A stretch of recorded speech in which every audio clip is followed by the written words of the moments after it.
नमस्कार, स्वागत है आप सभी का UP triple SC PET 2022 exam को लेकर के बात करेंगे। सबसे पहले आप सभी को बता दें कि परीक्षा केंद्र में बदलाव को लेकर के शासन तक और आयोग तक बात आप सभी की पहुंची, हम सभी की बात पहुंची है। लेकिन अभी तक ना तो शासन से और ना ही आयोग से ऐसी कोई भी अपडेट है जिसमें परीक्षा केंद्रों में बदलाव किए जाने की उम्मीद करें हम लोग। और हम लोग यहाँ पर सभी के लिए नहीं तो कम से कम महिला जो अभ्यर्थी हैं, दिव्यांग अभ्यर्थी हैं, कम से कम उनके परीक्षा केंद्र बदले जाने चाहिए।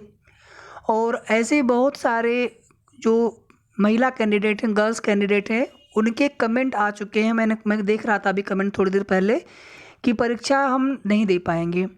जबकि अगर देखा जाए तो आने वाली किसी भी भर्ती के लिए अगर फॉर्म भरना होगा, एलिजिबल होंगे कि नहीं होंगे वो तो कितने आपके नंबर हैं, कितना आपका परसेंटाइल है उस पर डिपेंड करेगा। लेकिन हम फॉर्म ही नहीं भर पाएंगे अगर पीईटी नहीं दे पाए तो उन लोगों का यही कहना है कि अगर परीक्षा केंद्र में बदलाव नहीं होता है तो हम परीक्षा नहीं दे पाएंगे। उसके पीछे कुछ न कुछ उनके पारिवारिक कारण हो सकते हैं।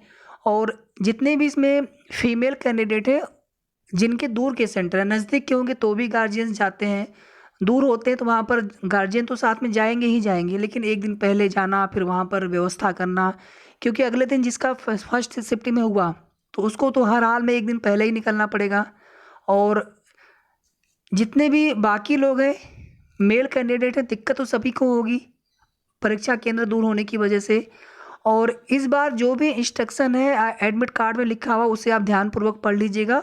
इस बार आप देखेंगे जो क्वेश्चन पेपर है वो भी दिए जाएंगे, यानी ओएमआर की जो कैंडिडेट कॉपी होगी, तीसरी वाली कार्बन कॉपी, और साथ ही साथ क्वेश्चन पेपर भी हम लोग लेके आ सकते हैं एग्ज़ाम देने के बाद। तो फिलहाल में किसी भी तरह की कोई भी ऐसी अपडेट नहीं है, ऐसी जानकारी नहीं है जिसमें आपकी परीक्षा केंद्रों में बदलाव किया जा सकता है। परीक्षा केंद्रों में बदलाव का मतलब है कि एडमिट कार्ड फिर से जारी करना।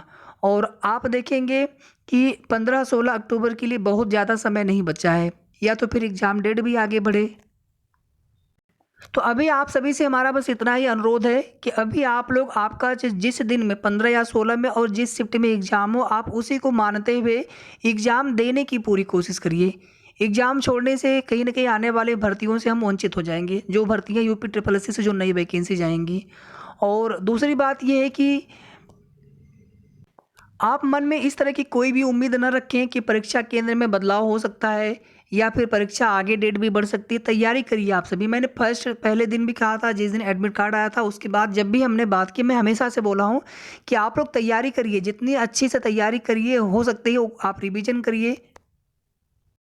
करंट अफेयर में बहुत पुराना के चक्कर में आप मत पड़िए। करंट अफेयर जितने नए वाले हैं, जैसे जो नई नियुक्तियाँ हुई हैं, जैसे राष्ट्रपति, इसी तरह से जो भी राष्ट्रीय अंतर्राष्ट्रीय घटनाएं हों, इकोनॉमी के 5 भी इकोनॉमी, और इसी प्रकार से जितने भी अंतर्राष्ट्रीय और राष्ट्रीय या फिर जो उत्तर प्रदेश में जो भी परिदृश्य में करंट अफेयर्स हो 6-7 महीने का, हमने एक पीडीएफ भी आप सभी को दिया था और एक पीडीएफ आप सभी को हम और देने वाले हैं करंट अफेयर की।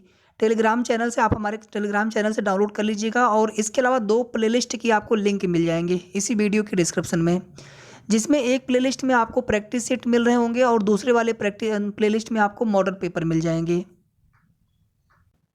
और हो सकता है कि आपने वो प्रैक्टिस पहले का किया भी हो, लेकिन एक रिवीजन पर्पज से अगर आप देखना चाहें तो आप ज़रूर देख लीजिएगा। ग्राफ और तालिका के जो प्रश्न हैं, ये प्रश्न देखिए गलत नहीं होने चाहिए। ग्राफ और तालिका हो सकता है कि आपको थोड़ा सा इसमें कैलकुलेशन में दिक्कत हो, थोड़ा सा समय दे करके इसको करेंगे तो ये 20 में 20 प्रश्न किए जा सकते हैं। हिंदी का गद्यांश हो गया, उसमें से एक भी प्रश्न गलत नहीं होना चाहिए। करंट अफेयर 10 है, जी के 10 है, 20 में से कम आप 12-14 क्वेश्चन कर सकते हैं। बाकी आपके ऊपर जितनी आपकी अच्छी तैयारी होगी। इसके अलावा हिंदी के जो 5 प्रश्न और होते हैं उसमें से कोई प्रश्न गलत नहीं होना चाहिए। लिंग है, संधि है, विलोम है, समानार्थी, पर्यायवाची, अशुद्ध वाक्य वाला, यही सब प्रश्न उसमें पूछे जाएंगे। और इसके अलावा जनरल इंग्लिश का हो गया, प्रारंभिक अंक गणित हो गया, रीजनिंग का हो गया, और जितना आपका जीएस वाला पार्ट है जिसमें भारतीय इतिहास, भारतीय भूगोल, राष्ट्रीय आंदोलन, जो राज्य व्यवस्था, संविधान, ये सभी। तो इस प्रकार से आप रिवीजन करिए। इस प्रकार से आप जो टॉपिक आपने पहले से तैयारी, आपने अच्छी तैयारी की हो, यानी 100 में 100 प्रश्न सही करके आना ये तो सभी के लिए चैलेंजिंग होता है, लेकिन कम से कम अधिक से अधिक प्रश्न आपके सही हों, एक अच्छा स्कोर आप प्राप्त कर सकें 70-75 तक, कम से कम 70-75 तक। इससे कम पर मतलब है कि फिर आने वाली भर्तियों में हमें मौका मिलेगा कि नहीं मिलेगा, कोई गारंटी नहीं रहेगी। तो फिलहाल में ना तो एग्ज़ाम डेट में किसी भी तरह का कोई बदलाव होने की उम्मीद है और ना ही परीक्षा केंद्र में। परीक्षा आप देने की कोशिश करिए, जो भी फीमेल कैंडिडेट हैं, कोशिश करिए आप अपने गार्जियन के साथ जाइए, 1 दिन पहले पहुँचने का प्रयास करें परीक्षा केंद्र। बाकी आपके ऊपर है, परीक्षा छोड़ना किसी समस्या का समाधान नहीं होता है, फिर कहीं न कहीं आने वाले भर्तियों से आप फॉर्म नहीं भर पाएँगे।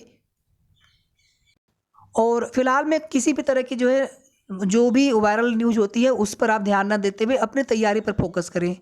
और जितना हो सके आप रिवीजन करते रहें, प्रैक्टिस सेट लगाते रहें। प्रैक्टिस सेट कम से कम 1 से 2 प्रैक्टिस सेट कम से कम, बाकी 2 से 3 करिए और 100-100 क्वेश्चन वाला प्रैक्टिस सेट लगाइए। गोला बबल भरने की भी थोड़ा-सा प्रैक्टिस कर लीजिए। ठीक है, तो आगे की जो भी अपडेट होगी UP triple SC PET exam 2022 से संबंधित सही और ऑथेंटिक जानकारी आप सभी को हमारे चैनल के माध्यम से मिल जाएगी। साथ ही साथ मॉडल पेपर और प्रैक्टिस सेट आप ज़रूर देखते रहें। वीडियो को आप सभी प्लीज़ लाइक करके जितना हो सके आप शेयर कर दीजिएगा, ताकि सभी तक सही जानकारी पहुंचे। साथ ही साथ अगर आपने अभी तक चैनल को सब्सक्राइब न किया हो तो सबसे पहले आप सब्सक्राइब कर लीजिए। धन्यवाद।